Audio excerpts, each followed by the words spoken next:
तो student focus करते हैं हमको क्या दिया है क्वेश्चन में, राइट। सो हमको बोला है स्टूडेंट्स अच्छे से देखो कि a body of weight 400 newton resting on an incline plane at an angle 30 degree with horizontal. कितना डिग्री दिया है student? 30 degree with horizontal. Just started to move down the plane. Calculate coefficient of friction, मतलब mu calculate करना है। Angle of friction मतलब phi calculate करना है। And angle of repose. अभी एंगल ऑफ रिपोज और एंगल ऑफ फ्रिक्शन दोनों भी क्या होता है स्टूडेंट? सेम होता है। सो देखते हैं अभी इसको सॉल्व कैसे करना है, राइट। तो मैं first of all given data से डायग्राम बनाऊंगा। क्या दिया है डायग्राम में स्टूडेंट्स? देखो, a body of weight 400 newton, मतलब एक स्लोप है, राइट। प्लेन है जो कि इंक्लाइंड है with respect to horizontal, okay. उसका एंगल कितना है student? Alpha is equal to कितना डिग्री है? 30 डिग्री है। अल्फा इज इक्वल टू कितना है? 30 डिग्री है। कितना वेट है बॉडी का? 400 न्यूटन है। कितना न्यूटन है? 400 न्यूटन है। That is equal to 400 newton. इसके हम लोग ने देखा था कोई भी अगर फोर्स हमारा हॉरिजॉन्टल, मतलब कोई भी अगर वेट होगा, ओके, W होगा जो कि 400 न्यूटन है, इसके कभी दो कंपोनेंट्स आएंगे, एक वर्टिकल वाला आएगा और दूसरा हॉरिजॉन्टल मतलब अलोंग द स्लोप वाला आएगा। जो अलोंग द स्लोप वाला होगा वो कभी भी क्या होगा? 400 साइन ऑफ अल्फा होगा, और जो ये वाला होगा वो क्या होगा? 400 कॉस ऑफ अल्फा होगा। मतलब कितना डिग्री हो गया? 30 डिग्री हो गया कॉस ऑफ।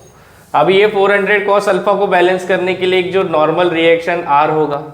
अभी यहाँ पे कोई एक्सटर्नल फोर्स नहीं बोला है बॉडी को खींच रहा है, राइट। अब ये बॉडी का कुछ वेट है, बॉडी का कुछ मास है, उसकी वजह से बॉडी क्या जा रही है? स्लाइड डाउन हो रही है। तो मतलब बॉडी का मोशन कौन से डायरेक्शन में है? दिस डायरेक्शन में बॉडी का मोशन है। अभी बॉडी का अगर मोशन ये डायरेक्शन में है तो फ्रिक्शन जो मुझे लग रहा है वो कौन से डायरेक्शन में? पीछे के डायरेक्शन में, विच इज इक्वल टू कितना आ रहा है? म्यू इनटू आर के बराबर है। Is that clear? समझ रहा है क्या? अभी सिंपली मुझे क्या फाइंड आउट करना है? फ्रिक्शन कोएफिशिएंट फाइंड आउट करना है, angle of friction find out करना है, एंगल ऑफ रिपोज। अभी एंगल ऑफ रिपोज और एंगल ऑफ फ्रिक्शन दोनों क्या होते हैं? सेम होते हैं, ठीक है। तो अभी summation of vertical forces will be equal to 0। ऊपर जाने वाला पॉजिटिव, नीचे आने वाला negative. So R minus 400 cos of 30 degree will be equal to 0। therefore R is equal to, ये 400 दूसरे साइड जाएगा तो क्या हो जाएगा? पॉजिटिव हो जाएगा। 400 cos of 30 degree. Is that clear? So ये क्या आ जाएगा? 400 cos of 30 degree. So it is nothing but R की जो स्टूडेंट वैल्यू आएगी वो कितनी आएगी? 346.41 newton. This is the value of R and this is nothing but मेरा normal reaction. This is what? Normal reaction. अभी हम लोग क्या करेंगे? Simply sum of horizontal forces will be equal to 0 कर लेंगे।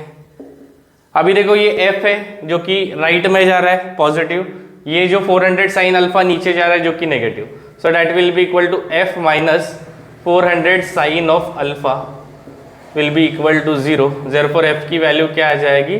400 साइन अल्फा के बराबर आ जाएगी। माइनस से दूसरे साइड जाएगा तो प्लस हो जाएगा। अभी 400 साइन ऑफ कितना अल्फा मतलब कितना डिग्री है? 30 डिग्री। अभी साइन 30 डिग्री स्टूडेंट्स क्या होता है? हाफ होता है। तो 400 इंटू हाफ करेंगे तो 400 का हाफ कितना आ जाएगा? 200 आएगा। सो फ्रिक्शनल फोर्स कितना है? Limiting frictional force that is nothing but 1200 कितना है? 200 न्यूटन। अब इधर से मुझे coefficient of friction find out करना है। सो कोएफिशिएंट ऑफ फ्रिक्शन जो होता है उसका फॉर्मूला जो होता है वो क्या आता है? Mu is equal to F upon R, ये फॉर्मूला होता है। सो F की वैल्यू 200 है, अपॉन R की वैल्यू क्या है? 346.41। सो यहाँ से मुझे जो वैल्यू आएगी students 200 divide by 346.41, that comes to around 0.57। That comes to around mu का वैल्यू आएगा 0.57। This is what? Coefficient of friction 200 upon 346.41। This is nothing but how much? 0.57। Simply इसके बाद जो मुझे आएगा वो क्या आ जाएगा? Angle of friction. तो स्टूडेंट एंगल ऑफ फ्रिक्शन मतलब ही क्या होता है? Angle of repose. दोनों क्या होते हैं? सेम होते हैं, ठीक है। सो जो दोनों की वैल्यू होगी वो क्या हो जाएगी? दैट इज म्यू जो फॉर्मूला है फाई इज इक्वल टू क्या आता है, tan इनवर्स ऑफ म्यू आता है, this is the formula. So tan inverse of mu that is 0.57, ये इसका फॉर्मूला है। सो देयरफॉर जो फाई की वैल्यू आएगी that is angle of friction आएगा, वो क्या आएगा, tan inverse of 0.57 and that comes to 29.68 degree. This is nothing but angle of friction और you can say angle of repose. दोनों का मीनिंग एक ही होता है। समझ गया क्या? होप सो तुमको ये न्यूमेरिकल समझ में आया। इसमें कोई एक्सटर्नल फोर्स नहीं था, ये सम में डायरेक्ट सम था। उसका कुछ मास था, उसके वजह से वो नीचे आ रहा था, उसकी ग्रेविटी की वजह से नीचे आ रहा था, राइट। सो नोट कर लो।